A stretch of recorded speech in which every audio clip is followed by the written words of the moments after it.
Assalamualaikum warahmatullahi wabarakatuh. Fitrati wa bi'al ibadah mu'takidi minum musara wa minum duriju bidamin makana hadha jazai nasatu lakum antukhlifuni bisuin fi dhawi rahimi. Bismillahirrahmanirrahim. Wahukia Lenden caritakeun wa qadukia nasiblia aqadhahu halu nupasatuhunna Imam Abu Bakar Shibli iku ngalepu ing Abu Bakar Shibli apa halun hal pimaudin maksubatin ing dalam panggonan kang akeh peringe bakiyatun min qasabin qata'i ku tetep ing dalam maudhi utawi sakakarine kang tetep saking pring kang tugaya kotok pakoma alaiha maka ngadeg ya Shibli ing atase maksobah Dakhalat maka manjing ya qasab ta maksobah pirijlihi ing dalem sikile Shibli pamata min zalik nakamati ya Shibli saking mangkono dakhalat nyaritakeun jelema nu kaentepan ku hal eta adalah nu kamari kurang geus dibahas inda supi mawaridun yaridu alal galbi min kasbi asradi zat wa anwariha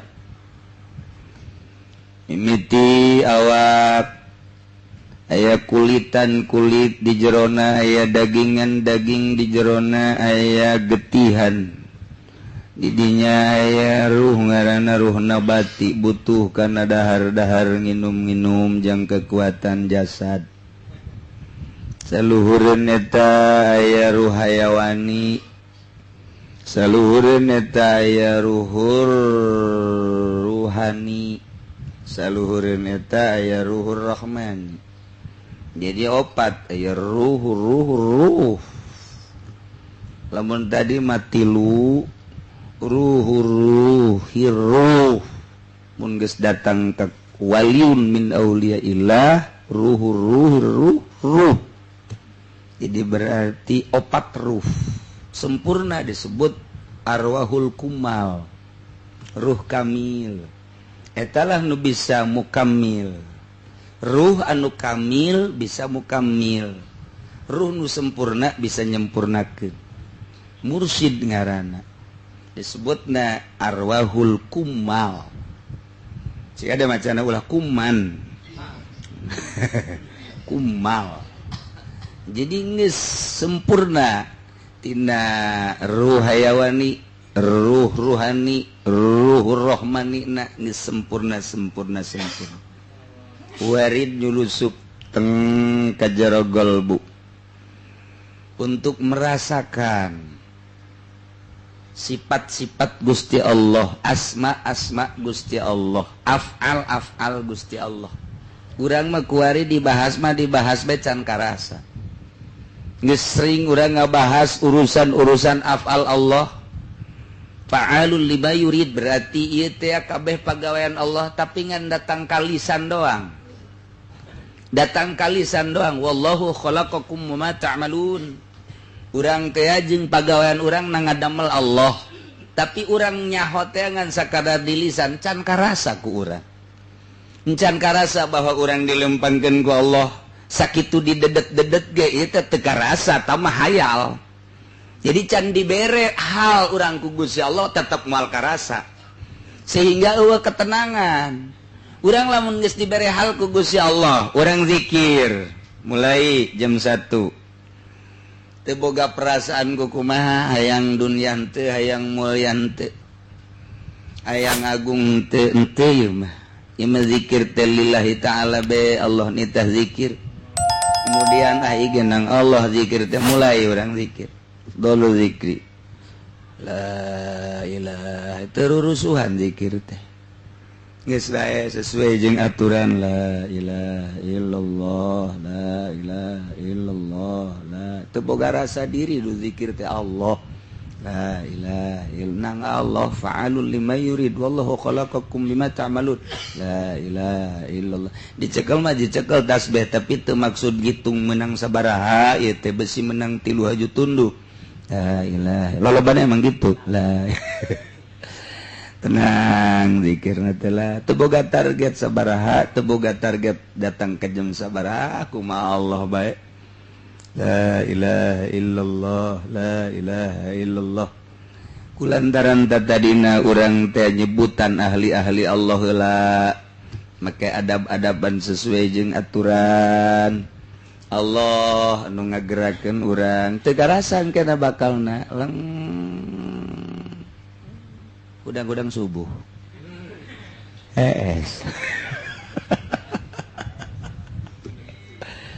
ieu mah lain leng tiget di mana kumaha ngeunah eta ngeunah eta hal ngan kakarak karasa ngeunah doang kakarak karasa ngeunah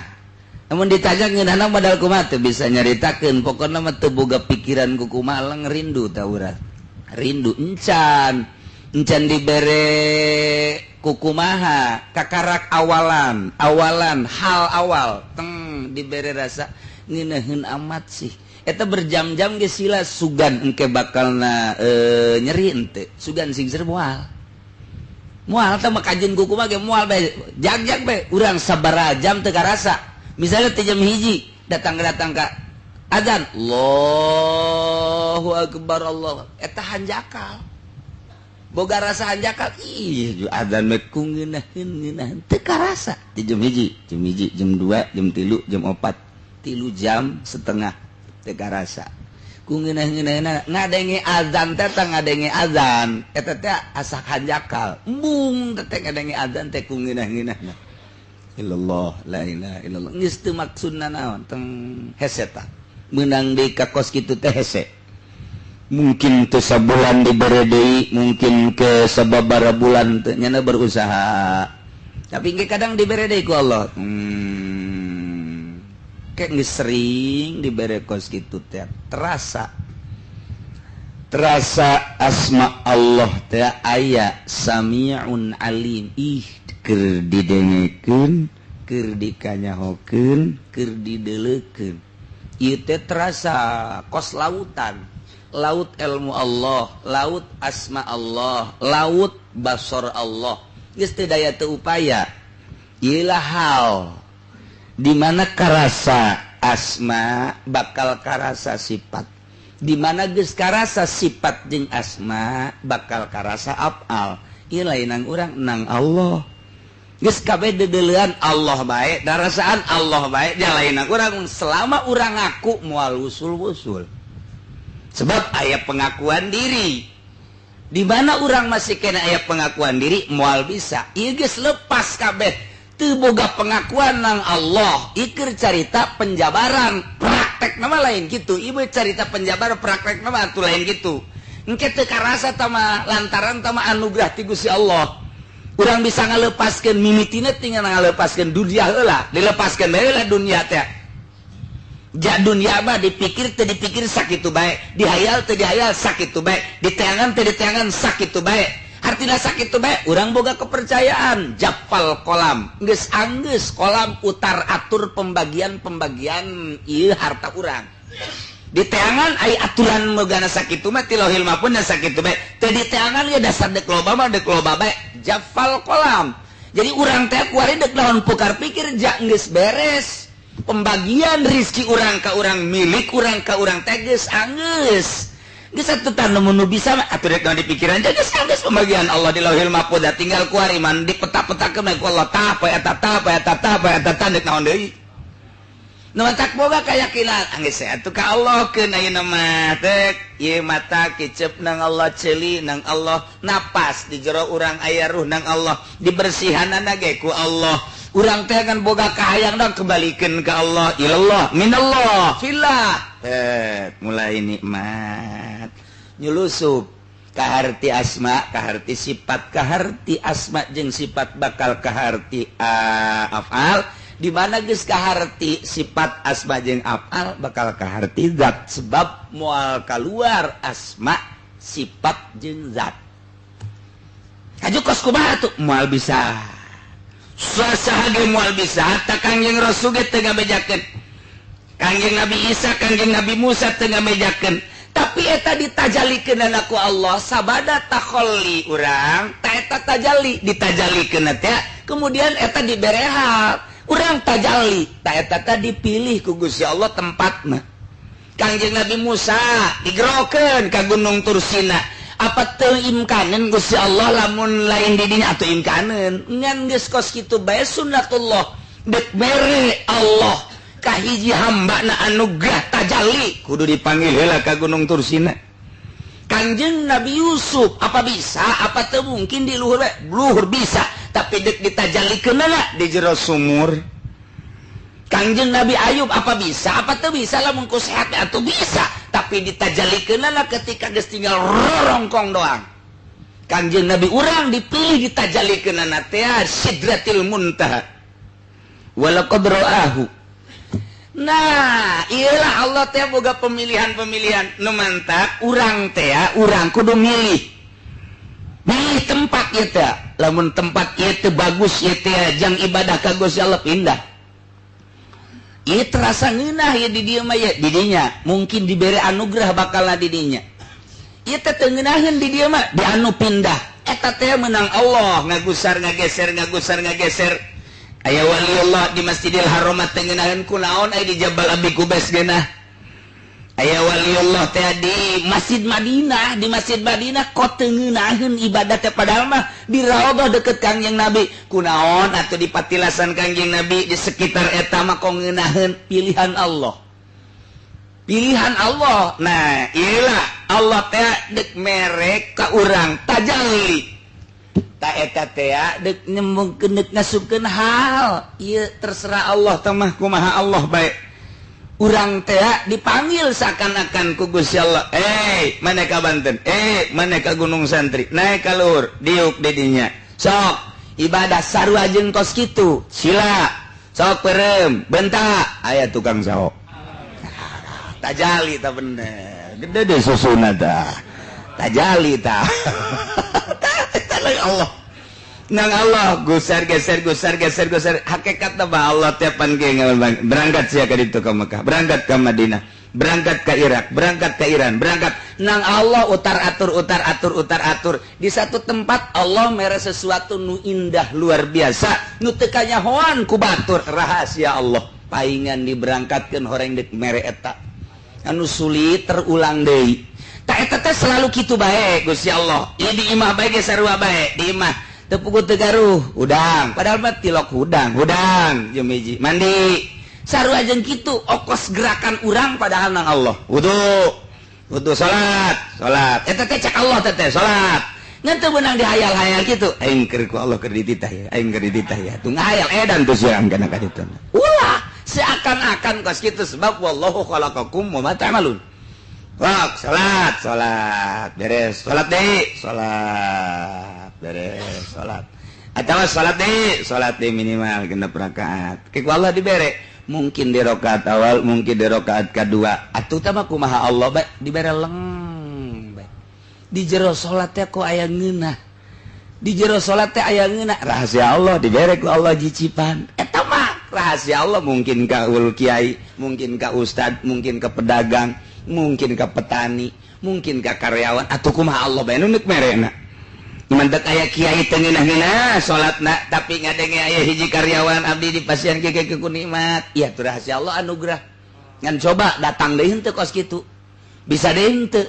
kadang-kadang sulit teh nah ieu keur carita nyulusup hal di mana geus aya hal nah ieu tadi teh hal teh waridun yaridu alal qalbi min kasbi anwa asrari dzat wa anwariha. Keur carita Imam Syibli, Abu Bakar Syibli, mun urang geus ka Baghdad karasa kadeule gambaran makom Imam Abu Bakar Syibli. Itu luar biasa. Nanjeuna dibere hal ku Gusti Allah, diciwit teu karasa, digebugan teu karasa, digolok teu karasa. Bata bentak bae henteu naon kitu ngaranna henteu tunduh. Ceuli dedengean lain dedengean nu ieu, lain dedengean nu ieu.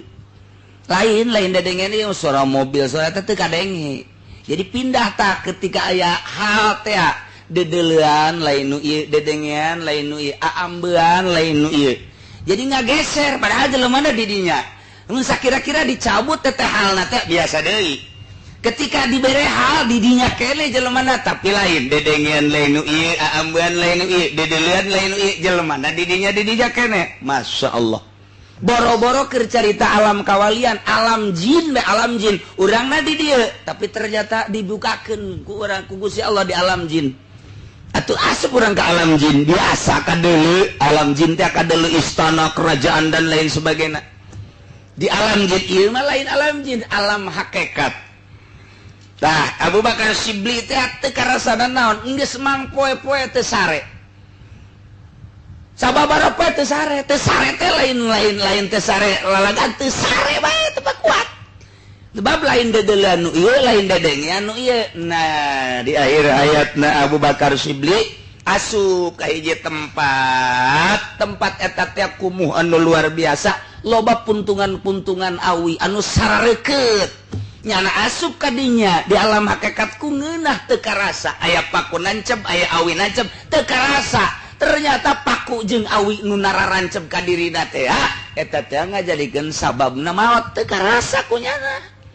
Teu karasa kunaon di jero hal eta henteu karasa. Nikmat luar biasa. Asa jeung Allah bae. Neuleuh Allah, denge Allah, napas hu Allah, hu Allah, hu Allah.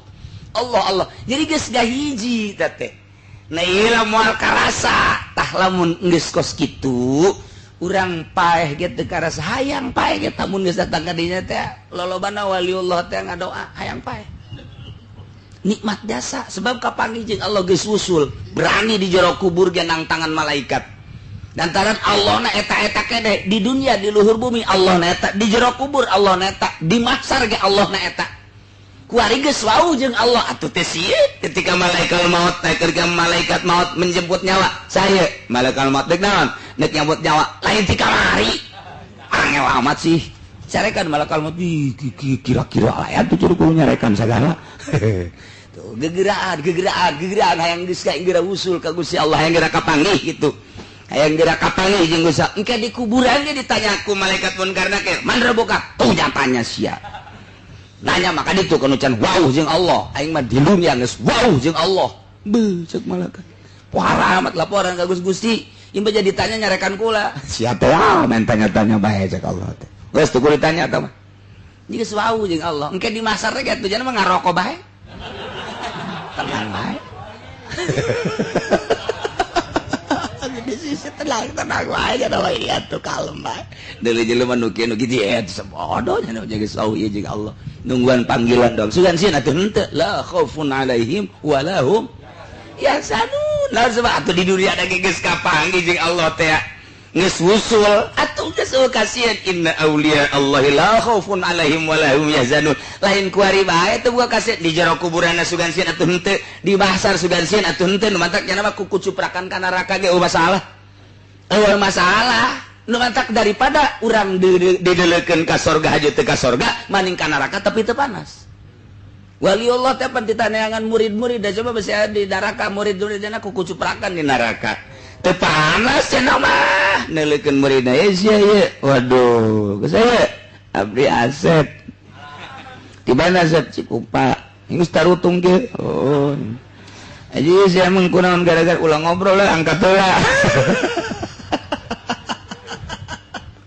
Kela sia menjadi tutung ge kunaon ya? Ngeridit geus teh kena asup ka langit biru. Aduh Gusti Allah agung.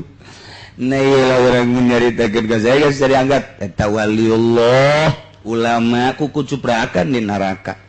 Oh masalah teu aya naon kitu ngaranna henteu panas. Contoh teu panas Kangjeng Nabi Ibrahim kuniyana rukuni barda wa salaman ala Ibrahim. Tama adab doang seuneu manaskeun adat tama jabuktina para rasul, para nabi, para aulia Allah ketika ku Gusti Allah ditiiskeun atuh tiis bae. Nah iyalah Abu Bakar Shibli teh ya asup ka hiji tempat nu kumuh katojo sukuna ku awi dan lain sebagainya teu karasa ceknya terus maot Sayyidina Ali apa karasa atuh henteu geus aya hal mantak cek Sayyidina Ali eta cabut geus cabut oh nya teu karasa halna keur aya kos kitulah para wali-wali Allah subhanahu wa ta'ala jelema bobogohan ku nikmat-nikmatna galedeg kadenge moal kadenge di sisi kuburan sugan sieun ka kunti anak henteu moal padahal mah nya eta di sisi kuburan nya hujan geledeg glungsing jeleget henteu sieun naon sebabna geus wusul ka susu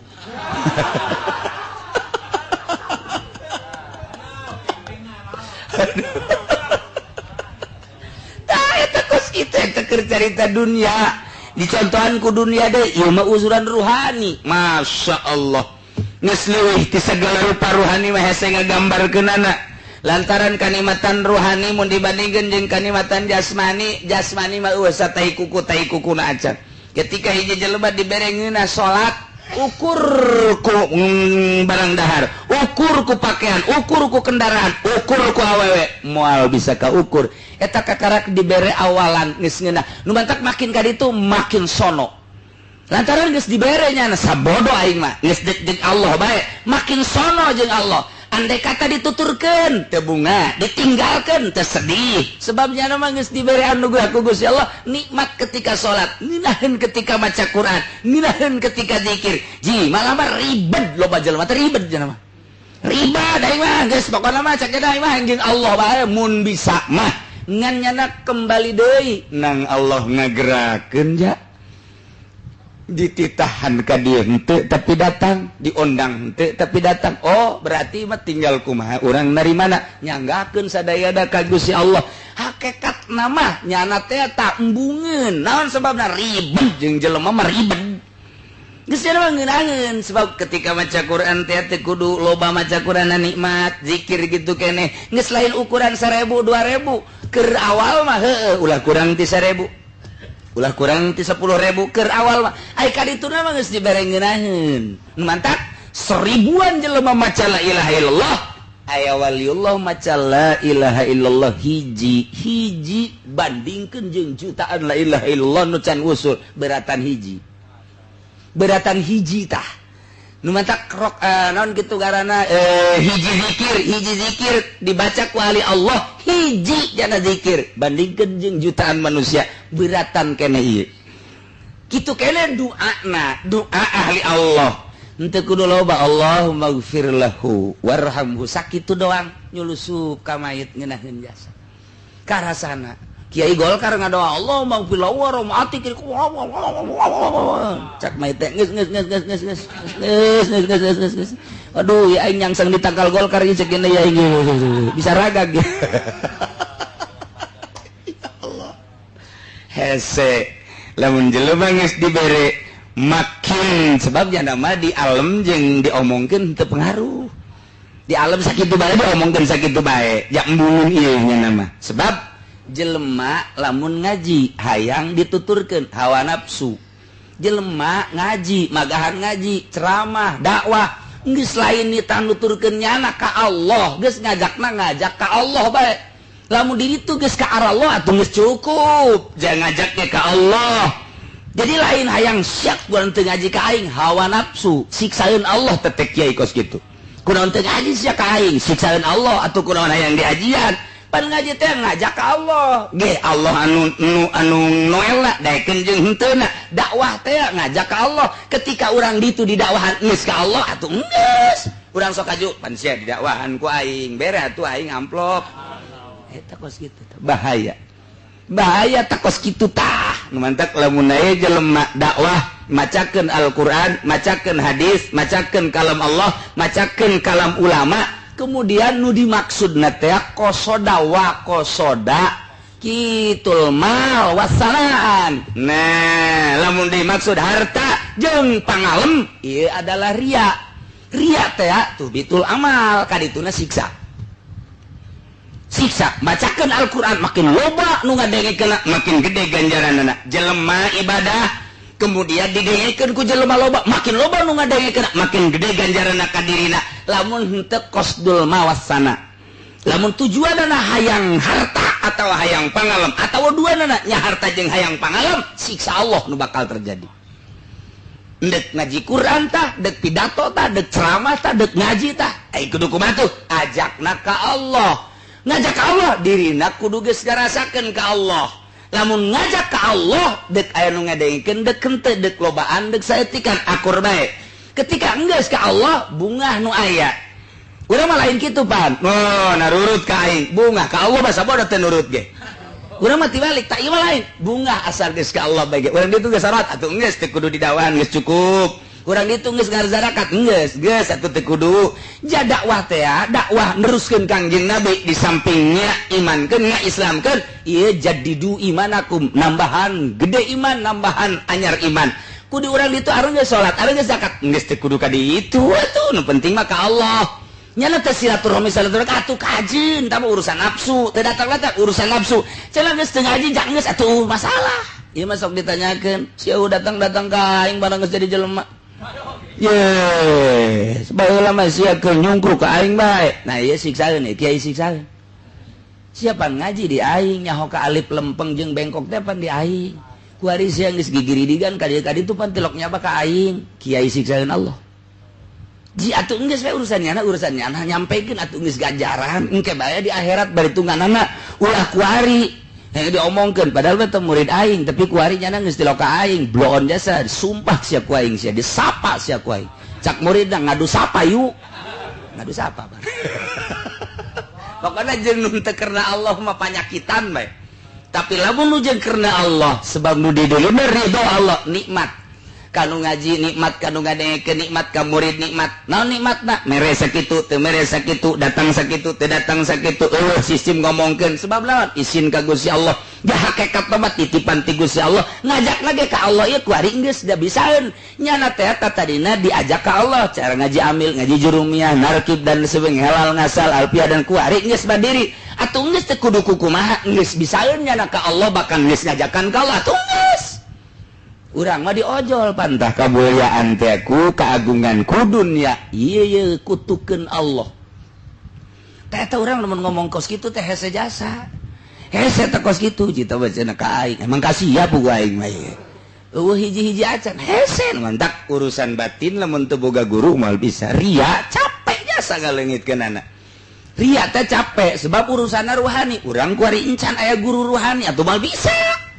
sanajan dulur-dulur supaya ikhlasnya sebab urang teh wa umiru illa liya'budullaha mukhlishina lahuddin tah caki pudoli teh kos kitu dari ceramah tah mukhlishina lahuddin pugunya na berangkat ka ditu ge hayang amplop atuh tia kunaon ngadongengkeun mukhlishina lahuddin panyanana ge lamun teu di amplopan teu datang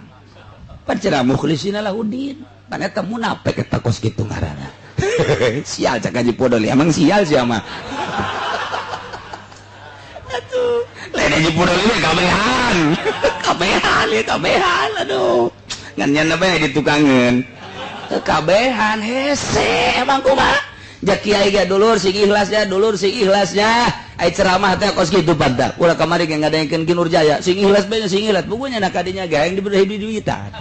pada teh kos kitu tah munafik eta teh ngaranna tata kudu kumaha atuh urusan rohani atau beneran pancang beneran ge 1 juta kali ngomong ikhlas moal bisa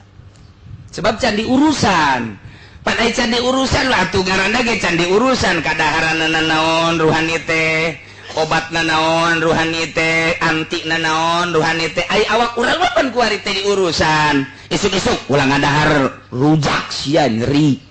botong nya isuk-isuk ada rujak jadi ente cara baca aing mah normal hakan ku sia menang bayar setengah jam WC mananya tepungan sia tak eta teh isuk-isuk dia urang diakurkeun bae wuduk hanat nah mantap cek urang teh laksa mantap ieu naon deui karena nu belah ditu teh tuh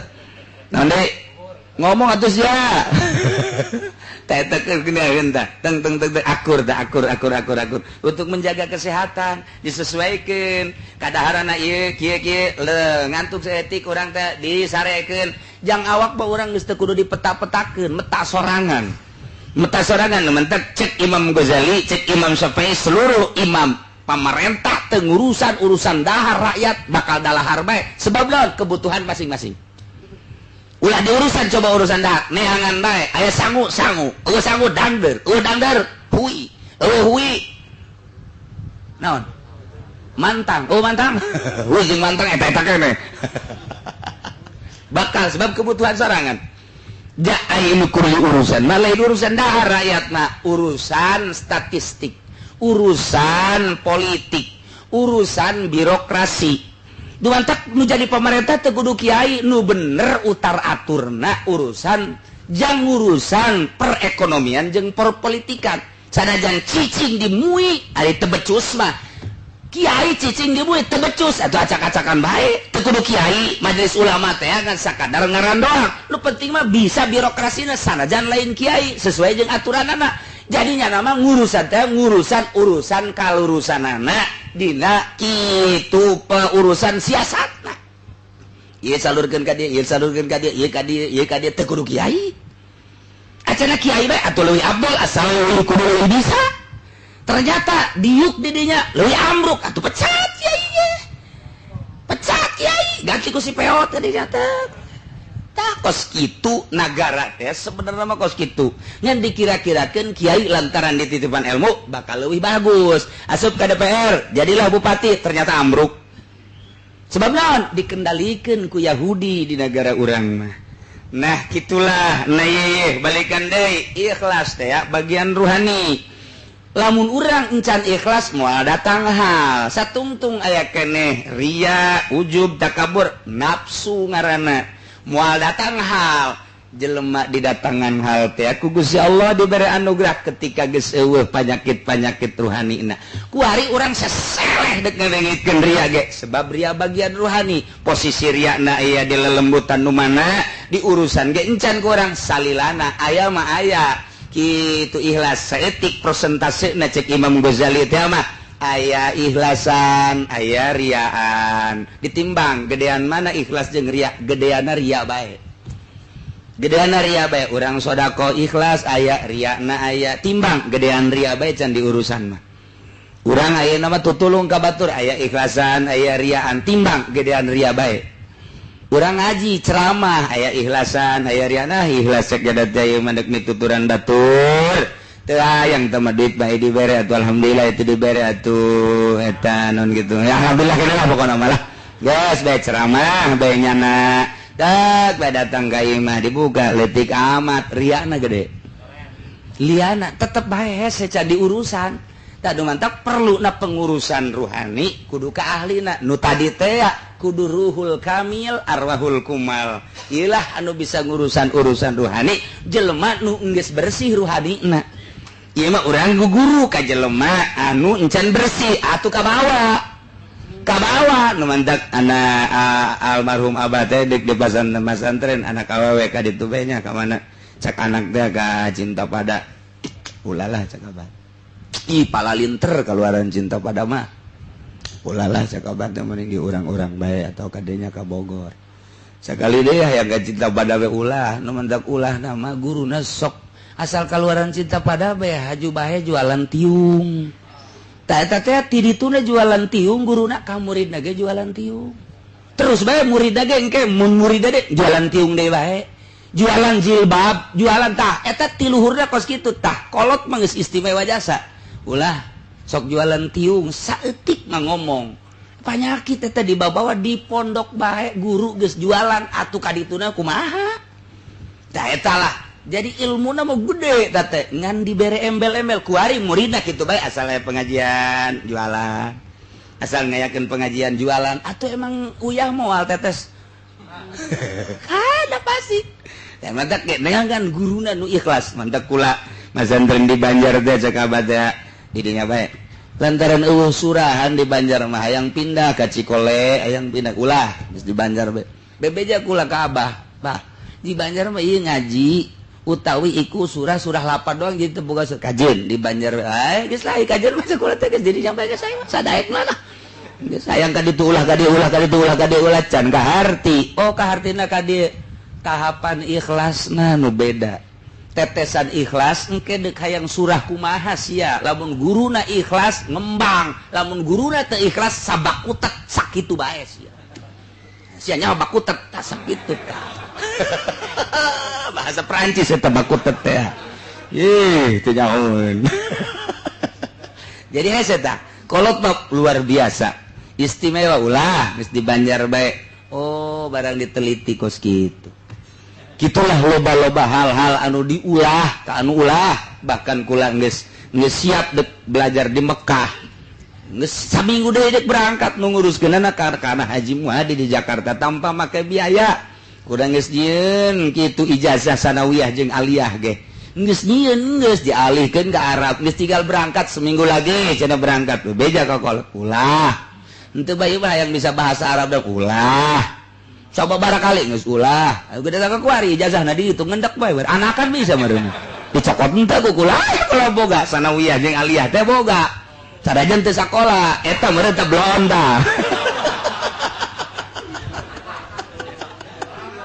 Aduh, masyaallah. Wallah alam kuari itu di mana? Tadi cokot jajak abah ulah. Kaharti kuari.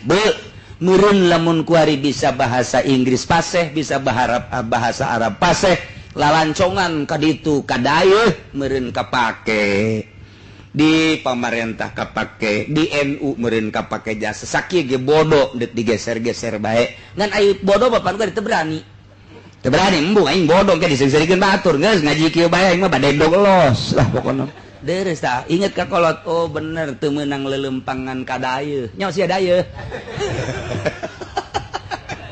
nah iyalah. Jadi barang diamati kuari ikhlas. Begitu terus dididik ikhlas. Bari terus dipraktekeun encan bisa ai beneran ikhlas mah. Ngan praktek lalaunan bener oge. Sia ngaji. Bah, panu ngajina ge kiai mah ulah neuleuh kiaina asal sia bisa ikhlas nu barisa ngaji bakal ngaji ka sia.